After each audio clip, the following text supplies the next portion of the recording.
Les images, ces frappes cette nuit de la part de la Russie sur plusieurs grandes villes d'Ukraine. Et puis peut-être qu'il y a ces images et on va voir cette autre image fournie par les Ukrainiens. Vous allez voir tous ces drones, tous ces missiles se diriger quasi essentiellement vers la capitale ukrainienne. Mais avant, on va passer quelques secondes avec les habitants de Kiev. Voilà ce qui s'est passé ce matin.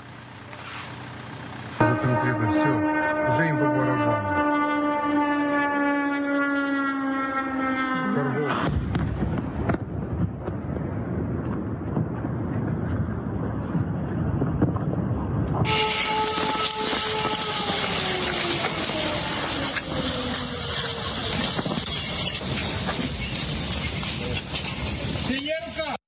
Et regardez cette carte dont je vous parlais, ces missiles, ces drones, on le voit bien, en direction de l'Ukraine et notamment de la capitale, Anastasia Kirilenko. Comme à chaque fois, quelques heures après ces frappes, Moscou parle. Moscou dit on n'a touché aucun civil et on va revoir les images, mais que des sites militaires. Pourquoi Moscou s'entête dans ce narratif ? Ce narratif est peut-être pour l'usage interne. Il y a des Russes qui sont persuadés que la Russie ne bombarde aucun civil, mais c'est des mensonges flagrants. Il y a même une fille de 12 ans qui est morte. Il y a un institut de cardiologie qui a été touché. Il y avait aussi des frappes à Odessa. Il y avait une cave vinicole qui a été bombardée. Et tout ça, la Russie prétend des objets militaires. Parfois, les narratifs sont un peu plus développés, genre dans une école, il y avait quand même des militaires, mais parfois Moscou ne fait même aucun effort. C'est pour montrer que c'est pas un tigre en papier. Comme l'a dit Donald Trump. C'est pour continuer les négociations de la position de force, comme croit Moscou. Alors, on va y revenir, notamment avec Brandon White, c'est-à-dire qu'il y a ce bras de fer avec l'OTAN, avec l'Europe, le survol, les avions, les drones, comme cette nuit encore, les sites sensibles militaires au Danemark. Et puis, il y a toujours cette idée de frapper les civils ukrainiens. L'idée, c'est quoi ? C'est de continuer, de vouloir casser le moral des Ukrainiens, de se dire, ça va finir par fonctionner. Oui, tout à fait. Parfois, il y a des cafés qui sont bombardés et la Russie a prétendu, c'est parce qu'il y avait une réunion de militaires, il y a des images, il y avait 0 réunion. Les immeubles résidentiels, les centrales électriques, la Russie assume qu'elle les bombarde. Il y a des représentants russes, le fameux député de la Douma, par exemple, Piotr Tolstoï, qui disait on va induire l'Ukraine au Moyen-Âge. Vous allez voir. Donc ça sert à casser le moral des Ukrainiens, mais on ne montre pas assez les résistances. Donc tout de suite, les bâtiments sont reconstruits, les hôpitaux sont reconstruits, les écoles, il y a de plus d'écoles dans les sous-sols. Et je regardais par exemple des images de Kherson, il y a une vie vraie souterraine maintenant. Cette ville est aussi très souvent bombardée. Alors, Brandon White nous a rejoint parce qu'il y a cette guerre, bien évidemment, sur le terrain en Ukraine, et puis il y a cette autre guerre. Alors, on a parlé de guerre hybride. Elle est de moins en moins hybride quand même avec Moscou, et la confrontation est de plus en plus directe entre la Russie, l'OTAN, l'Europe. Et vous allez voir que depuis hier, le ton monte sacrément, Brandon. Il y a les actes, il y a les mots, mais ils deviennent de plus en plus violents. Oui, effectivement. Bonjour Christophe. Et il y a un changement de ton du côté de l'Allemagne, parce que notamment suite à l'intrusion ce vendredi, intrusion non identifiée au-dessus de l'espace aérien allemand, ici à la frontière avec le Danemark. Nous sommes là dans le Länder de Schleswig-Holstein, pas très loin de la ville de Kiel. Et puis on en parlait hier tout au long de la journée, enchaînement d'intrusions au-dessus des espaces aériens nationaux. C'est le cas du Danemark. On a aussi la Norvège, la Suède et donc l'Allemagne. Et vous avez le ministre de l'Intérieur allemand qui tape du poing sur la table, notamment face à de nouvelles intrusions ennemies, notamment de la part de la Russie. Il n'y va pas par 4 chemins. Réponse claire, nette et précise. Il envoie un message notamment à la Russie. Écoutez-le. Il s'agit de détecter les drones, il s'agit d'intercepter les drones, il s'agit également d'abattre les drones. Ce sont là les principes fondamentaux dont nous parlons lorsque nous nous repositionnons pour la défense contre les drones. Alors, du côté de la France, il n'y a pas d'intrusion avérée, même si vous avez un Emmanuel Macron qui l'a dit cette semaine, suite à l'intrusion dans l'espace aérien danois, eh bien, la France se tient prête pour assurer la sécurité du Danemark. Et puis, il y a le ministre des Affaires étrangères, Jean-Noël Barrot, qui était l'invité hier de LCI face à Margot Haddad. Eh bien, le ministre des Affaires étrangères a précisé la position de la France. Certains partenaires otaniens demandent l'abattage de ces drones. Pourquoi la France ne monte pas d'un cran, en tous les cas, d'aller à ce niveau-là? Les règles d'engagement, la posture et les moyens additionnels sont au cœur des discussions actuelles des alliés de l'OTAN qui entendent bien faire respecter la protection de l'espace aérien européen et écarter toute nouvelle menace. Voilà pour la montée des températures. Côté européen, on avance donc face à une potentielle, éventuelle réponse ennemie, notamment d'une intrusion, notamment face à la Russie. Alors justement, quelle est la réponse de Moscou? Eh bien, le ministre des Affaires étrangères, Sergueï Lavrov, était à la tribune des Nations Unies hier. Écoutez-le. La Russie est presque accusée de planifier une attaque contre les pays de l'Alliance Atlantique et de l'Union européenne. Le président Poutine a nié ces provocations plusieurs fois. La Russie n'a pas et n'a jamais eu de telles intentions. Mais toute agression contre mon pays entraînera une réponse résolue. Voilà, le message, la menace est claire. S'il y a un incident, cela peut provoquer une guerre. Alors, après cette intervention à la tribune des Nations Unies, vous avez un Sergueï Lavrov qui donne une conférence de presse. Un moment qui est passé pour beaucoup peut-être inaperçu, pas pour les équipes de LCI. Écoutez bien attentivement cette petite phrase du ministre des Affaires étrangères. Si des tentatives sont faites pour abattre tout objet volant ou tout objet se trouvant sur notre territoire ou dans notre espace aérien, je pense que les gens regretteront amèrement d'avoir commis une violation aussi flagrante de notre intégrité territoriale.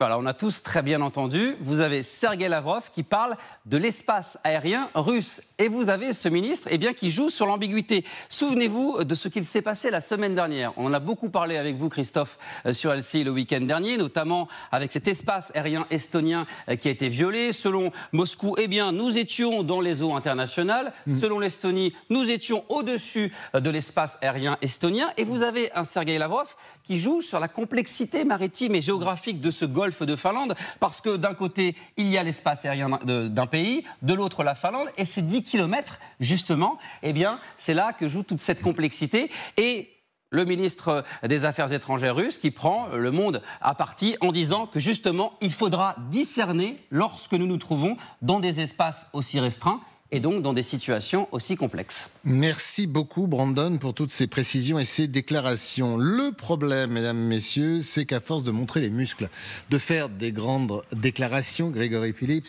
il va falloir passer aux actes. Imaginons que Poutine ait envie de nous tester, nous les Français, nous les Allemands, en disant « vous parlez beaucoup, on va voir ce que l'on va voir, on va vous balancer des drones, voire des avions ».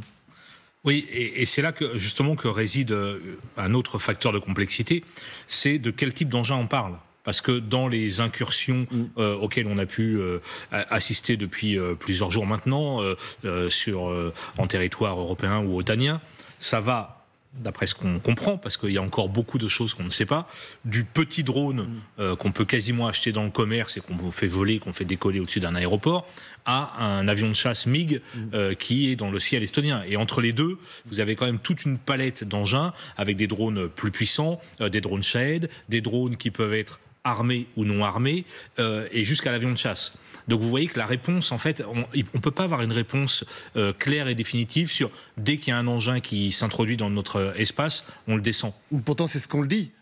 Oui. Alors nous, Français, non par notre ministre, mais les Allemands l'ont dit clairement. Mais notez bien que ce n'est pas la même chose d'abattre un petit drone civil dont on ne sait pas exactement s'il est menaçant ou pas, mais qui vole. Alors pour l'instant, on n'a pas grand-chose, c'est aussi ça le problème d'ailleurs. Ou un avion russe qui s'amuse à aller taquiner la frontière estonienne. Vous voyez bien que les conséquences seraient évidemment pas les mêmes. Est-ce qu'il va falloir qu'on ait les moyens, non pas de nos ambitions, mais de nos propos, de nos mots face à la Russie? Parce que Lavrov, il est très clair, lui. En tout cas, le droit doit évoluer. Vous savez, il y a par exemple l'agence Viginium en France qui lutte contre les ingérences russes hybrides. Et à mon avis, le droit va évoluer. Bientôt, il y aura aussi une agence de lutte contre les drones hybrides. Pour l'instant, c'est pas pénal d'envoyer juste des drones civils. Même il y a des drones tout petits. Les militaires parlent des drones pollinisateurs. Et tu envoies des minuscules drones et tu paralyses l'aéroport de Danemark. Avant, c'était pas pénal, mais ça va évoluer. Je pense qu'il y aura des mesures. Et la nouvelle de ce matin, c'est... Le problème, c'est qu'on parle de droit avec des pays qui n'en ont pas grand-chose à faire. L'OTAN a déjà renforcé sa présence dans la mer Baltique. C'est la nouvelle de ce matin. Donc ça va évoluer vers ce sens. Je crois que les Européens ou les pays de l'OTAN manquent surtout de clarté et d'unité sur cette question. Il y a des pays qui sont extrêmement clairs et fermes sur ce sujet. Le ministre des Affaires étrangères polonais, Radosław Sikorski, lorsqu'il s'exprime à l'ONU cette semaine, il le dit, les yeux dans les yeux aux Russes. Tout aéronef ou objet volant dans l'espace aérien polonais sera neutralisé. Tout objet. Il ne fait pas de distinction. Parce qu'il y a plusieurs tendances aujourd'hui qui s'affrontent à l'OTAN. Je vous entends, mais il va falloir y aller. Enfin, sans être un guerrier. C'est-à-dire que face à une Russie déterminée, quand on dit ces choses-là, la Russie l'entend. Donc la prochaine fois qu'il y a un drone, la prochaine fois qu'il y a un avion, est-ce qu'on aura les moyens de le faire avec les conséquences ? À moins qu'il n'y ait pas de conséquences. La Turquie a fait. On parle souvent, des Turcs qui, dans un autre contexte, ont abattu un chasseur-bombardier russe et il y a eu des échanges très vifs, mais il n'y a pas eu de conséquences armées. Mais il ne pourrait pas y avoir de conséquences armées si la Russie envoie des drones dans un espace aérien, soit européen ou de l'OTAN, et qu'un pays abat ce drone. La question se pose effectivement peut-être pour l'avion, parce qu'il y a un pilote à l'intérieur de l'avion.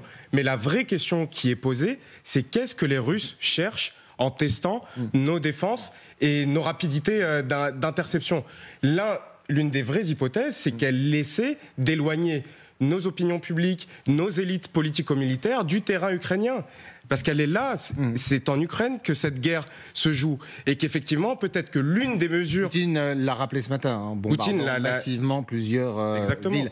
Anastasia, vous parlez du droit qui doit changer en matière notamment de drones. Grégory Phillips, il y a une information qui vient de tomber. Oui, qui arrive de la part des autorités danoises qui interdisent toute la semaine prochaine les vols de drones civils au-dessus du territoire danois. Alors d'abord pour, j'imagine, essayer d'enrayer cette vague de survol nocturne auquel on assiste depuis quelques jours. Et puis il y a une précision importante, c'est qu'à la fin de la semaine, vous avez un sommet européen qui a lieu au Danemark avec les chefs d'État et de gouvernement qui seront présents. Donc évidemment, on n'a pas envie qu'un drone suspect vienne survoler ce sommet. Mais on pourrait presque imaginer que les Russes ont testé justement avant ce sommet. Oui, le choix du Danemark. Histoire de dire, tiens, pourquoi pas, est-ce que c'est possible ? Totalement anodin.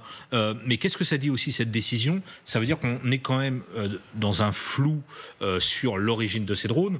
Évidemment, on pense à la Russie, mais quand ils interdisent tous les drones civils, ça peut être aussi des ressortissants danois ou des gens en territoire danois qui se sont amusés, l'expression est malheureuse, à faire décoller des drones au-dessus des aéroports et des bases militaires qu'on a évoquées ces derniers jours. Donc la mesure est radicale. Plus de vols de drones civils, qu'ils viennent de l'extérieur ou qu'ils viennent de l'intérieur. Michel Dzerzhinsky, je reviens sur le ton qui monte. La Russie ne bouge pas invariablement. Je reprends cette déclaration qu'on a diffusée hier de l'ambassadeur russe en France qui lui disait que ce serait une déclaration de guerre. Alors, il ne parlait pas de drone, il parlait d'avion, bien évidemment. Mais avoir les moyens de notre discours. Jusqu'à présent, depuis 3 ans et demi de guerre, on essaye. On fait tout pour, mais ça ne marche pas vraiment face à Moscou. Qu'est-ce qui ferait que ça change ?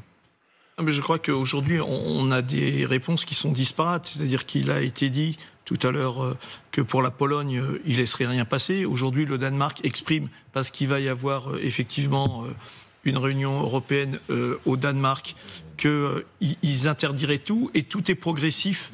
C'est-à-dire que je crois qu'aujourd'hui, chaque pays adapte en fonction de sa propre situation. Il faut se rappeler quand même que la France, au moment des Jeux Olympiques, on a mis en place toute une gamme de moyens en cas d'attaque de drones. Donc je pense qu'aujourd'hui, petit à petit, on s'adapte. la question aujourd'hui, c'est pas franchement les drones, parce qu'on comprend bien que cet envoi de drones, il peut être protéiforme. Ça peut être des gens d'extrême gauche, ça peut être des imbéciles qui jouent avec, ça peut être des gens qui sont téléguidés, etc.